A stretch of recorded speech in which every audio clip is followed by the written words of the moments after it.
اگر کانگریس ان کے پیچھے پڑ گئی ہے، اگر رافیل کے سلسلے میں ان پہ رشوت کے چارجز لگ رہے ہیں، اگر ان کی جو اکانومی سلو ڈاؤن کر رہی ہے، دیکھیے جو سلو ڈاؤن کر رہی ہے، میں تو ابھی تک بہت انویس ہوں کہ جب سلو ڈاؤن ہو رہی ہے تو اس کے بعد بھی ان کی 6% سے زیادہ گروتھ کا امکانات ہے.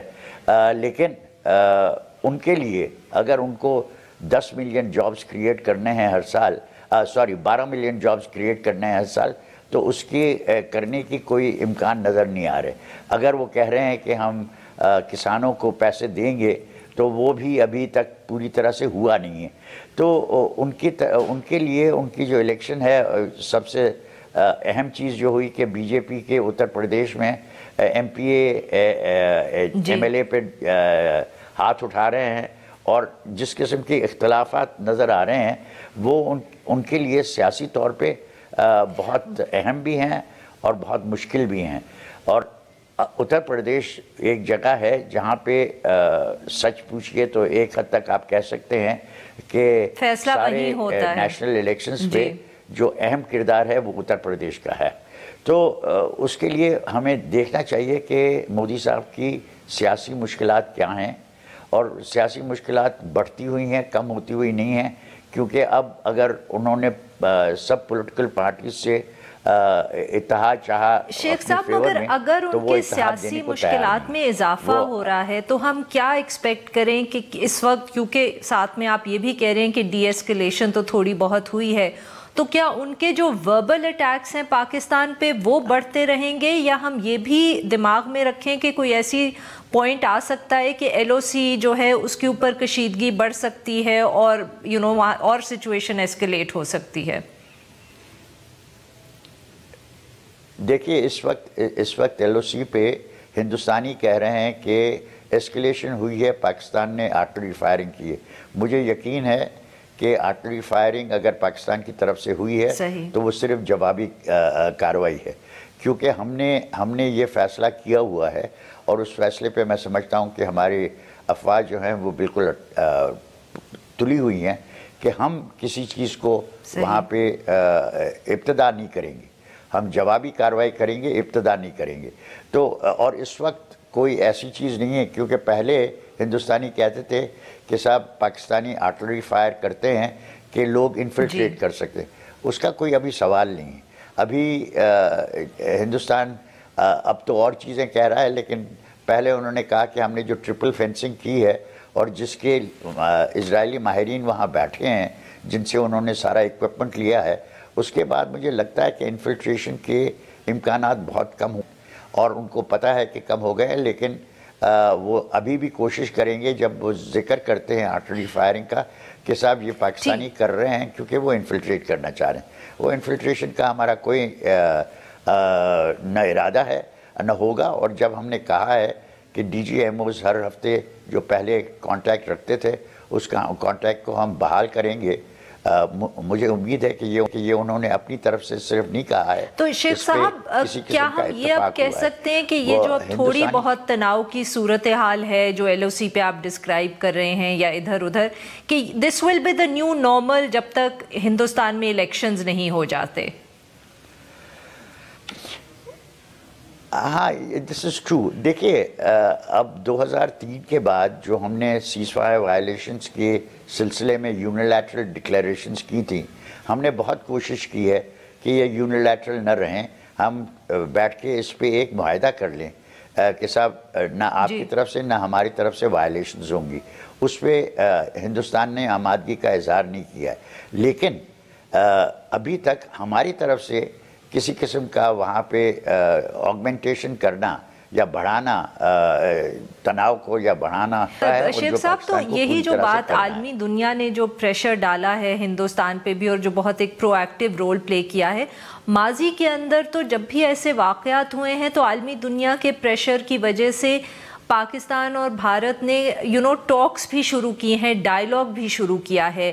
مگر کیا ہم امید کر سکتے ہیں کہ اس وقت بھی وہ ہندوستان پہ اتنا پریشر ڈال سکیں گے کہ ڈائیلاگ ہو، یا ان کا پریشر اس وقت جو ہے وہ صرف اتنا ہی ہوگا کہ ایسکیلیشن زیادہ نہ ہو؟ دیکھیے میرا اپنا خیال یہ ہے جی کہ اس میں کوائٹ ڈپلومیسی کرنی پڑے گی. کوائٹ ڈپلومیسی سے مطلب یہ ہے کہ مودی کبھی بھی فارملی ڈائلاگ شروع کرنے کے لیے آمادگی کا اظہار نہیں کریں گے جب تک کہ الیکشن پورے نہ ہو جائیں. لیکن بیک ڈور نہیں، انفارملی اور کوائٹلی ہماری ایکسچینجز جاری رہیں گی. میرا اپنا خیال ہے کہ جب شاہ محمود قریشی صاحب نے کہا ہے کہ ڈی جیز کی جو ہر ہفتے بات ہوتی ہے، جب انہوں نے پبلک ڈیکلیریشن کی ہے تو یہ پبلک ڈیکلیریشن صرف تب کی ہے جب ایک بیک ڈور سے یا کوائٹ ڈپلومیسی یہ ثابت ہو گیا ہے کہ ہندوستان اس کے لیے تیار ہے. اسی طرح کرتارپور کی دونوں میٹنگز واگا میں ہو اور اتاری میں ہو، کہاں ہوں، اس پہ آف کورس دو چیزیں کہی جا سکتی ہیں کہ ہندوستان کا اندرونی سیاست کے سلسلے میں سکھوں کے لیے اس پہ اگر آمادگی کا اظہار نہ کرتے تو ان کے لیے مشکل پیدا ہوتی. لیکن اس کے ساتھ ساتھ یہ بھی ہے کہ بہت بہت شکریہ شیخ صاحب، آپ نے وقت نکالا اور ہم سے بات کی. ناظرین، now we'll take a short break, اور جب ہم بریک سے واپس آئیں گے تو ہم بات کریں گے نیشنل ایکشن پلان کی اور جو کریک ڈاؤن حکومت نے اس وقت شروع کیا ہے کالعدم تنظیموں کے حوالے سے. Stay with us.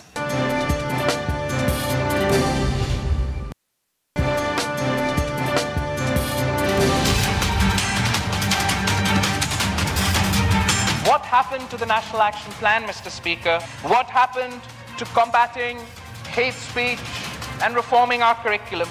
What happened to action against banned organizations? What happened to combating terrorist financing and terror-related money laundering? And, Mr. Speaker, what the hell is mainstreaming? This is not the policy of the Parliament of Pakistan, and this should not be the policy of Pakistan. People of Pakistan will see the National Action Plan implemented in letter and spirit. Welcome back. اب ہم بات کریں گے national action plan کی اور حکومت نے جو اناؤنس کیا ہے نیا کریک ڈاؤن بینڈ آرگنائزیشن کے حوالے سے. گزشتہ دن حکومت نے نوٹیفیکیشن جاری کر دیا جس کے اندر انہوں نے جماعت الدعوہ اور فلاح انسانیت فاؤنڈیشن کو بھی بین کر دیا ہے. اور آج فیڈرل اور صوبائی حکومت نے اسلام آباد اور راولپنڈی کے اندر بینڈ آرگنائزیشنز کے جو مدرسے اور مساجد تھیں ان کو اپنے کنٹرول میں لے لیا. مگر حکومت کے اقدامات کے اوپر تنقید ابھی جاری ہے. بلاول بھٹو زرداری نے آج پارلیمنٹ میں سپیچ کی جس میں انہوں نے کہا کہ نیشنل ایکشن پلان پر ابھی تک عمل کیوں نہیں ہوا، اور ساتھ میں انہوں نے یہ بھی کہا کہ یہ جو پلان ہے کہ مین سٹریمنگ کی جائے گی بینڈ آرگنائزیشنز کی، یہ پارلیمنٹ کے ایجنڈے میں بالکل شامل نہیں ہے. مگر سوال پھر یہ اٹھتا ہے اور اس کا ہمیں جواب بھی لینا ہے کہ بار بار ہم نیشنل ایکشن پلان کو کیوں اناؤنس کرتے ہیں اور وعدہ کرتے ہیں کہ ہم اس کو امپلیمنٹ کریں گے، کیوں بار بار ہمیں بینڈ آرگنائزیشنز کو دوبارہ بین کرنا پڑتا ہے. اس ایشو پہ بات کرنے کے لیے ہمارے ساتھ موجود ہیں خواجہ خالد فاروق جو سابق نیکٹا کے سربراہ ہیں. ویلکم ٹو دا شو خواجہ صاحب. Thank you. خالد صاحب، تو یہ ہمیں بتائیں کہ آخر مسائل بیسک کیا ہیں کہ ہم نیب کے اوپر ابھی تک امپلیمنٹ نہیں کر پائے اور ہر کچھ مہینے یا سال کے بعد جو بھی پاور میں ہوتا ہے وہ کہتا ہے کہ اب ہم اس کو امپلیمنٹ کریں گے. آخر سٹمبلنگ بلاکس کیا ہیں؟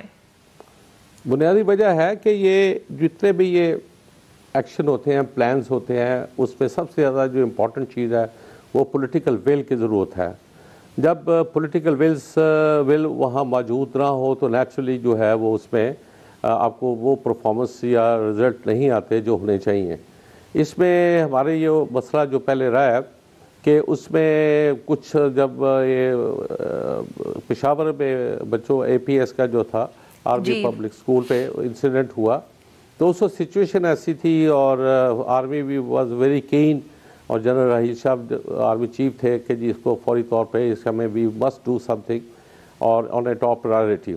اس میں جو تھے relevant people they sat together اور انہوں نے پھر 20 پوائنٹس کا یہ national action plan chalk out کیا.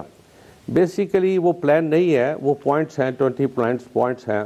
پلان کے لیے ایک پوائنٹ جو اس پہ ہے اس کے لیے ایک سیپریٹ ڈیٹیلڈ پروگرام ہونا چاہیے کہ اس کو کیا مثلا مدارس کا ایشو ہے تو اس میں پھر مدارس کا وہ ایک پوائنٹ ہے، اس کے لیے پلان الگ تیار ہونا چاہیے. اس کے ساتھ پھر آپ کو پولیٹیکل ول کنسرن پارٹیز کی بھی ہونی چاہیے. ہماری پرابلم یہ ہے کہ مثلا مدارس کے ریفارم کو ون آف دا پوائنٹ تھا.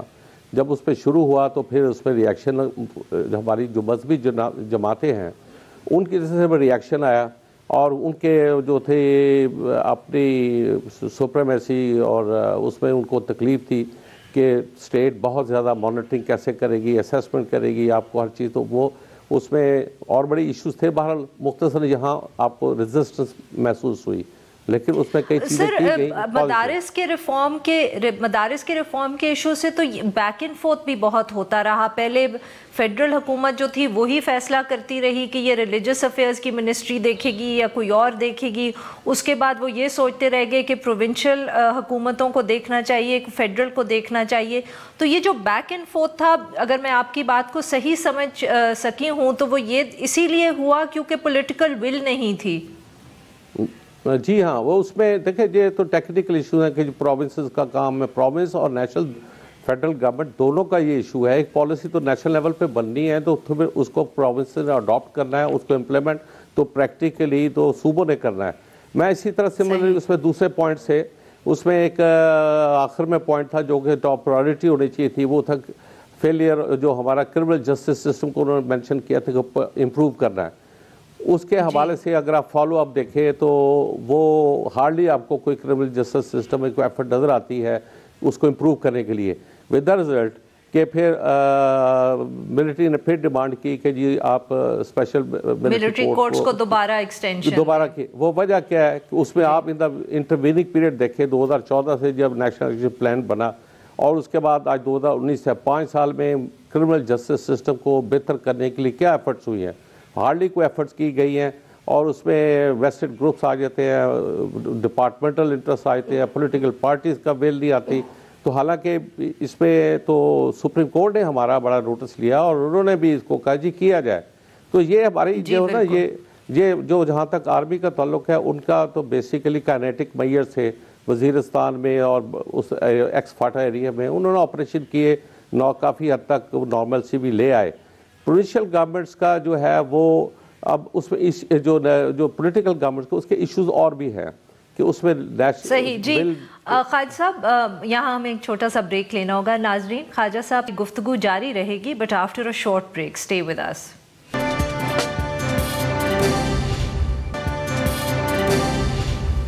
Welcome back. ہم گفتگو کریں خواجہ خالد فاروق صاحب سے جو نیکٹا کے سربراہ رہے ہیں. خواجہ صاحب, ہم بات کر رہے تھے نیشنل ایکشن پلان کی اور جو مسائل ہمیں ایز اے اسٹیٹ ہم نے فیس کیے ہیں, اس کی امپلیمنٹیشن میں جو پرابلم آئی ہے. تو اس حوالے سے میں آپ سے یہ پوچھنا چاہ رہی تھی کہ ایک جو لیگل لوپ ہول ہے جس کا بہت لوگ ذکر کرتے ہیں وہ یہ ہے کہ جب آرگنائزیشنز بین ہوتی ہیں پاکستان کے اندر تو ان کے ساتھ جن لوگوں کا تعلق رہتا ہے یا وہ اس کے ممبر رہتے ہیں یا اس کو ہیڈ کرتے ہیں, وہ اگر ایک دوسری آرگنائزیشن بنانا چاہتے ہیں اور بنا بھی لیتے ہیں تو ان کو روکنے کے لیے کوئی قانون نہیں موجود. کیا آپ اگری کریں گے کہ یہ ایک لیگل لوپ ہول ہے جسے ہمیں ایڈریس کرنا چاہیے؟ نہیں, یہ لوپ ہول اس میں کوئی نہیں ہے. میں تھوڑا کلیریفائی یہ کر دوں کہ اس میں 2 صورتیں ہیں. ایک تو یہ ہے کہ جب آپ بینڈ آرگنائزیشن کسی کو بھی کرتے ہیں, پرسکرائب کرتے ہیں, یا اگر کوئی بندہ ایسا ہے جس پہ آپ کو اسٹیٹ کو یہ شک ہے کہ ٹیررسٹ ایکٹیویٹیز میں شامل ہے یا کسی قسم کی ایکسٹریمزم پہ پریکٹیکلی وہ اس طرح وہ حرکت میں شامل ہے, تو وہ اس کو اس کا نام جو ہے اینٹی ٹیررزم ایکٹ کا جو شیڈول 1 ہے تو اس کے تحت پاور ہے اسٹیٹ کو سیکشن 11 کے تحت کہ وہ اس کا نام پرسکرائب پرسن اور جماعت جو آرگنائزیشن کو ڈالے. پھر اس کے بعد اس کا شیڈول 4 ہے اینٹی ٹیررزم ایکٹ کا, اس میں یہ جو ہے جب اس کا نام شو کا نوٹس دے کے اس آدمی کا نام شیڈول 4 میں ڈال دیا جاتا ہے, اور اس کو ہم جب وہ شیڈول 4 میں ریڈ بک میں ہم اس کو کہتے ہیں, جب وہ شیڈول 4 میں آ جائے تو وہ باؤنڈ ہے, وہ ایک شورٹی دیتا ہے کہ I will abide by the terms and condition. اور وہ اس میں یہ بھی ہوتا ہے کہ جب وہ ایک خاص ایریا ڈسٹرکٹ سے باہر جائے گا, کہیں اور سپیچ کرے گا یا اور کوئی ایسی چیز ہوگی تو وہ پہلے لوکل پولیس اسٹیشن کو انفارم کرے گا. تو وہ بٹ سر یہ جو ہمارا اسکیڈول 4 ہے یہ تو امپلیمنٹ ہی نہیں ہوتا، کیونکہ کتنی دفعے ہم اخبارات میں خبریں دیکھ چکے ہیں اس حوالے سے کہ شیڈول 4 میں جو لوگ ہیں وہ تو ملک سے باہر بھی سفر کر چکے ہیں اور ان کو کسی نے نہیں روکا۔ نہیں، ایسا اگر کیس دیکھیں، اگر ایسا اس کا پھر طریقہ یہ ہے کہ کوئی وائلیشن کرے تو اس کے تحت جو ہے اسٹیٹ یا آتھرائز ہے کہ اس کی جو شیورٹی ہے وہ ضبط کر لے، سیز کر لے، اور چاہے تو اس کو گرفتار بھی کر سکتی ہے۔ تو یہ تو پھر آپریشنل بات کر رہے ہیں آپ کے جی کہاں امپلیمنٹیشن میں کوئی خامیاں ہیں، تو that needs to be attended to, address to, کہ جی اس میں جہاں اگر کوئی ایسی وائلیشن ہے، ورنہ لیگلی وہ پاور موجود ہے اس کی انفورسمنٹ کے میں اگر کہیں پرابلم ہے، کوئی بھی ریزنز ہو سکتا ہے، تو اس کو تو امپلیمنٹ ہونا چاہیے، ورنہ یہ اپ ڈیٹڈ ہوا ہے۔ پہلے جو 1997 میں اینٹی ٹیررزم ایکٹ آیا تھا اس سے سچویشن اور تھی، پر اس کے ساتھ وقت کے ساتھ اسکوپ بڑھایا گیا، اسی طرح لوپ ہولز آئے، اس کو ایکسپینڈ کیا گیا، تو اس میں شیڈول 4 میں کافی اسٹرکٹ اس میں کنڈیشنز ہوتی ہیں، اس کے خلاف جو ہے اسٹیٹ پروسیڈ کر سکتی ہے، پروسیکیوٹ اس کو کر سکتی ہے۔ سر یہاں اور بھی جو سوال کھڑا ہوتا ہے وہ اس حوالے سے ہوتا ہے کہ یہ جو ہم نے پریونٹیو کسٹڈی میں کچھ لوگوں کو لیا ہے پچھلے کچھ دنوں کے اندر، تو اگر ہم ان کے خلاف ریاست کوئی کیس اگر نہیں رجسٹر کرتی، کوئی ایف آئی آر نہیں کاٹتی، تو ایونچولی یہ لوگ کورٹ چلے جائیں گے اور یہ وہاں سے اپنی رہائی کا بندوبست کر لیں گے۔ یہ بھی ایک لیگل لوپ ہول آپ اس کو کہیں گے، یا ہم ریاست کی جو امپلیمنٹیشن ہے لا اس کی کمزوری ہے؟ کیونکہ یہ ایک ٹرم میجر نہیں ہے، یہ ایک دم نظر آتا ہے کہ ہم نے اٹھا لیا ہے کچھ لوگوں کو، مگر جب تک ان کے خلاف کسی قسم کی کارروائی قانونی نہیں ہوگی، یہ کتنی دیر پریونٹیو کسٹڈی میں ہم رکھ سکیں گے؟ اور کورٹس بھی جو ہیں وہ اس کو اچھا نہیں سمجھتے۔ ہاں، یہ بات درست ہے، کیونکہ after all ultimately for life تو کسی کو آپ ڈیٹین نہیں کر سکتے یا جیل میں نہیں رکھ سکتے، وہ اس کی لمٹ ہے، اینڈ اس کے بعد وہ ایویڈنس ڈیفینیٹلی وہ مطلب کورٹ میں چلے جاتے ہیں، اور اس میں جب اگر سفیشینٹ ایویڈنس نہ ہو ان کے کیس رجسٹر کر کے ان کو پروسیکیوٹ کر کے سزا دلانے میں، تو پھر آبویسلی کورٹ الٹیمیٹلی ان کو ریلیز کر دیتی ہے۔ اب اس طرح کی صورتحال میں اس میں ہمیں دراصل دو قسم کے ایشوز آ جاتے ہیں۔ ایک جو ہے وہ ایسے ملیٹنٹ آرگنائزیشن جو پاکستان میں کام کرتی ہیں، جو پاکستان میں جب آتے ہیں تو کوئی انسیڈنٹ جو اکر کرتے ہیں، کسی کرمنل ایکٹیویٹی میں انوالو ہوتے ہیں، تو اس میں ایویڈنس آپ کو مل جاتی ہے۔ جب انٹرنیشنلی کہیں اور جا کے پراکسی وار اگر کرے تو اس میں آبویسلی پھر آپ کو ہے کہ وہ ایویڈنس آپ کو اس ملک نے دینی ہے، کیونکہ لوکلی اس کی بیس پہ جہاں کوئی انسیڈنٹ ہو، پھر آپ اس کو کنیکٹ کرتے ہیں، وہ جو کہ ویری ڈیفیکلٹ پروسیس کہ جی اس کو کنیکٹ کر کے پھر آپ اس کو انالیسس کر کے پروو کرتے ہیں کہ جی واقعی اس کی جو کسی انسیڈنٹ میں انوالو رہا ہے، تو اس کے لیے پھر آپ کو جوائنٹ جو ہے نا ایک ایکشن پروگرام بنانا پڑتا ہے اس ریلیونٹ ملک کے ساتھ کہ وہ سفیشینٹ آپ کو ایویڈنس دے، اور آپ اس کے حوالے سے مزید اپنا لوکل اگر اس کی کوئی انوالومنٹ ہے اگر کسی گروپ کی، تو اس کو بھی کلیکٹ کرے، ایویڈنس کو کنیکٹ کرے، اور سرکمسٹانشیل ایویڈنس جو بھی وٹ ایور جو آپ کو اویلیبل ہو اس کی بیس پہ پھر آپ اس کو پروسیکیوٹ کر سکتے ہیں جس میں چانس ہوں، ورنہ ادروائز تو بات اب کی درست ہے کہ اگر جو پاکستان میں نہیں آپریٹ کرتے تو باہر کہیں کرتے ہیں، تو اگر آپ کے پاس ایویڈنس نہیں آئے گی ادھر سے تو پھر مشکل ہو جاتا ہے، اور یہی ایک ریزن ہے کیونکہ اس میں ہمارے ملک میں کئی قسم کے گروپس ہیں۔ ایک جو ہے ٹریڈیشنل کنونشنل گروپس ہیں لائک لشکر طیبہ، آباد میں پھر وہ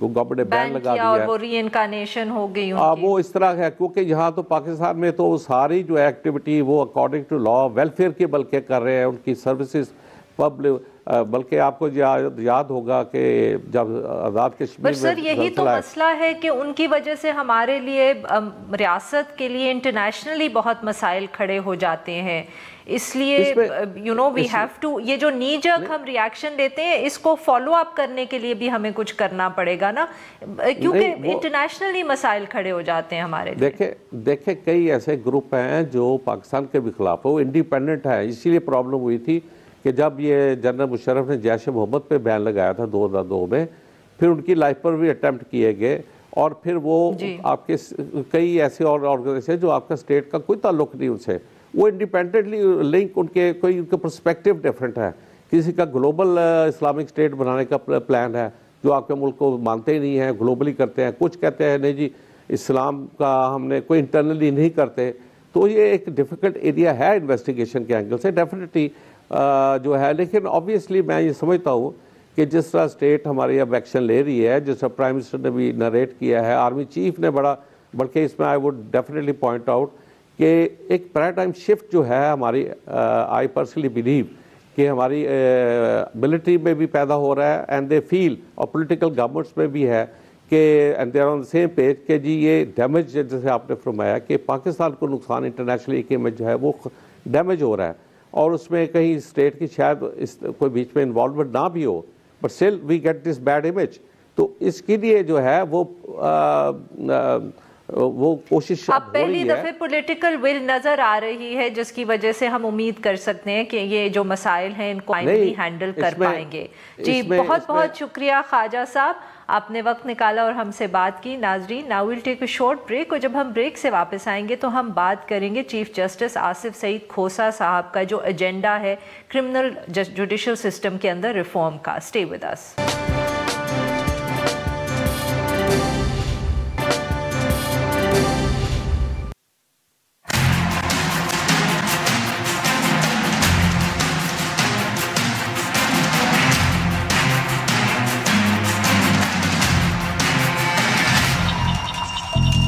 ویلکم بیک. پروگرام کے آخری حصے میں ہم بات کریں گے چیف جسٹس آصف سعید کھوسہ صاحب کا جو ایجنڈا تھا جوڈیشل سسٹم کے اندر ریفارم کا. اس حوالے سے چیف جسٹس صاحب نے ایک دو بہت اہم ججمنٹس بھی دے دی ہیں, جیسے کہ فالس ٹیسٹمنی دینے والے کو سزا دینی چاہیے, اور پھر آئیڈینٹیفیکیشن پریڈ کے حوالے سے بھی انہوں نے ایک ججمنٹ دی ہے. مگر جو ان کے ایجنڈے کا ایک بہت بڑا حصہ ہے وہ ہے لوور کورٹس یا جو لوور جوڈیشری ہے اس کے اندر ریفارم کے حوالے سے. یہ اقدامات کتنے ضروری ہیں, اور اگر جوڈیشل سسٹم کو ہم نے ریفارم کرنا ہے تو سب سے پہلے لوور جوڈیشری کے اندر ریفارم کیوں ضروری ہیں, اس ایشو پہ بات کرنے کے لیے ہمارے ساتھ موجود ہیں اعظم نذیر تارڑ صاحب جو ماہر قانون ہیں, ممبر پاکستان بار کاؤنسل ہیں, اور جو پی بی سی کی لا ریفارمز کمیٹی ہے اس کے بھی ممبر ہیں. ویلکم ٹو دا شو اعظم صاحب. سر آپ بتائیں کہ یہ جو ریفارمز ہیں لوور جوڈیشری کے جن کے اوپر آپ کام کر رہے ہیں, یہ پورے جوڈیشل سسٹم کو کے جو ریفارم ہے اس کے اندر کتنا اہم کردار ادا کرتے ہیں؟ دیکھیے جی, ہمارا یہ شروع سے بہت بڑا مطالبہ رہا ہے کہ ہم ہمیشہ جو شروعات کرتے ہیں وہ اوپر سے کرتے ہیں. چیزیں سلجھیں کہ اس دن جب جو بنیادی لیول ہے, جو بیسک لیول ہے, گراس روٹ لیول ہم اسے کہتے ہیں, جب وہاں پہ اچھائی ہوگی, جب وہاں پہ ریفارمز آئیں گے, جب وہاں پہ بہتری ہم لائیں گے. میجسٹیریل کورٹس ہیں فوجداری نظام میں جن کا بڑا کلیدی کردار ہے. آپ نے عموماً سنا ہوگا کہ کسی بھی جرم کے بارے میں جو سب سے پہلی اطلاع ہے وہ ایف آئی آر ہے, اور وہ تھانے میں درج ہوتی ہے. اور ایف آئی آر کے اندراج کے فوراً بعد جو کہ جوڈیشل سائیڈ سے یا ایگزیکٹو سائیڈ سے جو آرگن سب سے زیادہ متحرک ہوتا ہے وہ میجسٹیریل کورٹس ہیں. اب 1993 کے بعد سے جب سے جوڈیشری اور ایگزیکٹو کو ہم نے سیپریشن میں ڈالا تو میجسٹیریل کورٹس جو ہیں وہ کوازی جوڈیشل اور جوڈیشل فنکشن ڈسچارج کرتے ہیں. انفارچونیٹلی ہم نے ہمیشہ کوشش کی, جو بھی آئے صاحب انہوں نے ریفارمز شروع کی اوپر سے, لیکن بات یہ ہے کہ جب آپ کا بنیاد ہی ٹھیک نہیں ہے اور آپ جس پہ ڈھانچہ کھڑا کرنا چاہ رہے ہیں وہ بنیادیں اتنی کمزور ہیں کہ ڈھانچہ ان پہ کھڑا نہیں ہو سکتا, تو پھر وہ ساری ایکسرسائز فیوٹائل ہوگی. جی اعظم صاحب, اس حوالے سے بہت سارے جو وکیل ہیں وہ یہ بھی بات کرتے ہیں کہ اگر لوور جوڈیشری میں ٹریننگ بہتر ہو ججز کی بھی, اور جو وہاں وکیل ہوتے ہیں اور کیسز بہتر طریقے سے چلے تو بہت سارا جو ایک وہ پینڈنگ کیسز کا جو لوڈ ہے جو سپیریئر جوڈیشری پہ پڑتا ہے وہی ختم ہو جائے, کیونکہ بہت سے کیسز اوپر پہنچے ہی نہیں. کیا یہ صحیح ہے؟ 100% بات درست ہے, اور اس پہ ہم نے توجہ نہیں کی. جو انڈکشنز ہوتی ہیں لوور جوڈیشری میں وہ ہوتی تو ہیں کمپیٹیٹیو ایگزامینیشن کے ذریعے, لیکن they lack training. In like military اور بیوروکریسی, ان کی ٹریننگ کا نظام بڑا مربوط اور بہت ہی میں کہتا ہوں سسٹمیٹک ہے. ہمارے ہاں یہ نہیں ہے. دوسرا ہمارے ہاں کمی ہے ججز کی, اس کو پورا نہیں کیا جاتا, اور ایگزیکٹو کا فیلئر ہے اس حوالے سے. اور سب سے بڑی جو بات ہے میں سمجھتا ہوں کہ چیف جسٹس صاحب اس ریفارمز ایجنڈے کو اگر صحیح معنوں میں کامیاب کرنا چاہتے ہیں تو انہیں بار کو آن بورڈ کرنا پڑے گا. یہ بڑا ضروری کمپوننٹ ہے. جب تک لائرز جو ہیں وہ ویل ٹرینڈ اور ویل گرومڈ نہیں ہوں گے اور وہ اس پیس کے اوپر کام نہیں کریں گے جس پیس کے اوپر ججز آفٹر ٹریننگ کریں گے, تو پھر وہاں پہ ڈسکنیکٹ آ جائے گا. اعظم صاحب, تو یہ اس حوالے سے جیسے آپ تو کمیٹی میں کام بھی کر رہے ہیں, آئی ایم شیور اس کے اندر بہت ایکسٹینسو ریفارمز کی سجیسٹنز ہوں گی, مگر آپ کو اگر 3 موٹی بیسک ریفارم کی سجیسٹنز دینی ہوں ہمارے ویورز کو سمجھانے کے لیے کہ کتنا ریفارم کیا ضروری ہے, تو آپ وہ 3 بیسک ریفارم سجیسٹنز کیا ہوں؟ میرے خیال میں جو سب سے بنیادی چیز ہے وہ ہمیں عدالتی نظام کے ساتھ جو چیزیں جڑی ہوئی ہیں ان میں بھی اصلاحات لانی ہیں. پولیس انویسٹیگیشن بہت ناقص ہے انفارچونیٹلی, اور اس کی مثال میں ایک عام مثال آپ کو دوں گا کہ جیسے یہ بینک فراڈز یا کارپوریٹ فراڈز ہوتے ہیں اور وہ کئی دفعہ پولیس سٹیشنز میں رپورٹ ہوتے ہیں. اب وہ اکاؤنٹس کا جو آڈٹ ہے وہ ایک ASI نے کرنا ہے جس کی اپنی تعلیم میٹرک ہے اور اس کو کوئی ایکسپیرینس نہیں ہے, نہ وہ جانتا ہے کہ اکاؤنٹس کو آڈٹ کس طرح سے کرنا ہے, نہ وہ بینکنگ کے نظام کو جانتا ہے. اسی طرح جو ہومیسائیڈل کیسز ہیں جس میں قتل ہو جاتے ہیں یا ضرر کے کیسز ہیں, اس میں جو فورینزک ایویڈنس ہے آج کل اس کی بڑی اہمیت ہے. پہلی بات تو یہ ہے کہ سرکار کو آن بورڈ کرنا ہے اور وہ پولیس میں انویسٹیگیشن ونگ کی جو ٹریننگ ہے اور اس کی جو ایکسپرٹیز ہے اس کو بہتر بنائیں. بیسکلی پروسیکیوشن کو ہمیں اور پروسیکیوشن اس کے بعد کا سٹیپ ہے. پروسیکیوشن میں ہمارے ڈپارٹمنٹس بنے پہلے سے حالت بہت بہتر ہے, لیکن ایک ڈسکنیکٹ ہے. پولیس پروسیکیوشن کے انڈر کام کرنے کو تیار نہیں ہے اور عدالتیں پروسیکیوشن کو سپیس نہیں دیتی, اور وہ اپنا جو عدالت کا اختیار ہے کہ کون سا کیس ٹرائی ہونا ہے, کون سا نہیں ہونا, کون سا ملزم ڈسچارج ہونا ہے, کون سا نہیں ہونا, کون سے چارجز ڈراپ ہونے ہیں, کون سے نہیں ہونے, عدالتیں یہ اختیار چھوڑنے پر تیار نہیں ہیں. دنیا کے جو بھی اچھے کامیاب لیگل سسٹمز ہیں ان میں پروسیکیوٹر کا رول بڑا کلیدی ہے. اگر پروسیکیوٹر سیٹسفائیڈ ہے کہ یہ کیس ایسا ہے کہ اس کو ٹرائی ہونا چاہیے, اس میں کنوکشن کے چانسز ہیں, اور وہ بھیجتا ہے. اگر وہ سمجھے کہ اس کیس میں اتنے لکونات اور اتنی کمیاں کوتاہیاں ہیں اور یہ کمزور کیس ہے, وہ وہیں پہ ڈراپ کر دیتا ہے. یہ چیز ہمیں سمجھنے کی ضرورت ہے. جو ڈسکنیکٹ ہے پولیس انویسٹیگیشن اور پروسیکیوشن میں, اسے ختم کرنا ہے, اور پروسیکیوشن اور جوڈیشل سسٹم کے اندر ایک ڈسکنیکٹ ہے, اسے بھی ختم کرنا ہے. جب تک یہ ختم نہیں ہوگا ہمارا کرمنل جسٹس سسٹم ڈیلیور نہیں کر پائے گا. جی بہت بہت شکریہ اعظم صاحب, آپ نے وقت نکالا اور ہم سے بات. ناظرین آج کے لیے بس اتنا ہی. We'll be back tomorrow at the same time.